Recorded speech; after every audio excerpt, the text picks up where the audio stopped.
Birinchi tur, 4-savol. Agar x, y, z natural sonlar uchun ushbu tenglik o'rinli bo'lsa, x quyidagilardan qaysi biriga qoldiqsiz bo'linadi deyilgan.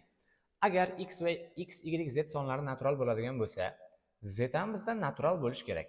Z natural bo'lishi uchun ushbu kasrimizdan natural qiymat chiqishi kerak.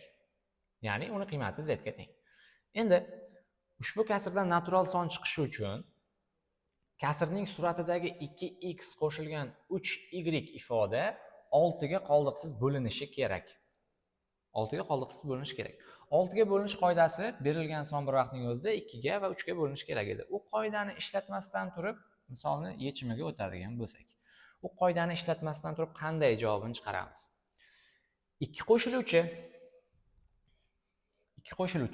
Agar o'sha ikkala qo'shiluvchi ham 6 ga karrali bo'lsa, a ham 6 ga karrali, b ham 6 ga karrali bo'ladigan bo'lsa, chiqqan yig'indi ham aniq 6 ga karrali bo'ladi.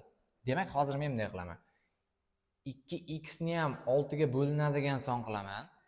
3y ni ham 6 ga bo'linadigan son qilaman. 6 ga karrali qilaman, ya'ni ikkalasi ham 6 ga karrali bo'lganidan keyin ikkalasini bir-biriga qo'shsam, chiqqan qiymat ham aniq 6 ga karrali bo'ladi.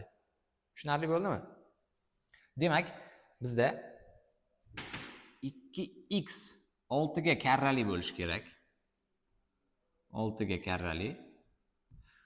3y ham 6 ga karrali bo'lishi kerak. Endi 3y 6 ga karrali bo'lish uchun y ni o'rniga men juft yoki unday qilib o'tirmay, to'xtanglar, vaqtni olmaylik, sal cho'zib qo'ydim. Bizdan x haqida so'ralgan-ku. Y 3 ga karrali bo'ldi. 6 ga karrali bo'ldi. Qizig'i yo'q. Bizga x haqida gap ketgan. 6 ga karrali bo'lish uchun 2 ga ko'paytirilayotgan son endi 3 ga karrali bo'lishi kerak. 6 ga bo'linish qoidasi bor-ku. 6 ga bo'linish qoidasi berilgan son bir vaqtning o'zida 2 ga ham, 3 ga ham bo'linishi kerak. O'zi bu tarkibida buni bitta 2 bor. Demak, bu x 3 ga karrali son bo'lishi kerak. Ya'ni 3 ga bo'linadigan son bo'lishi kerak. Demak, x qaysi biriga bo'linar ekan? 3 ga bo'linishi kerak. 2 ga bo'linmaydi, 3 ga karrali son 4 ga bo'linmaydi, 7 ga bo'linmaydi, faqatgina 3 ga bo'linadi.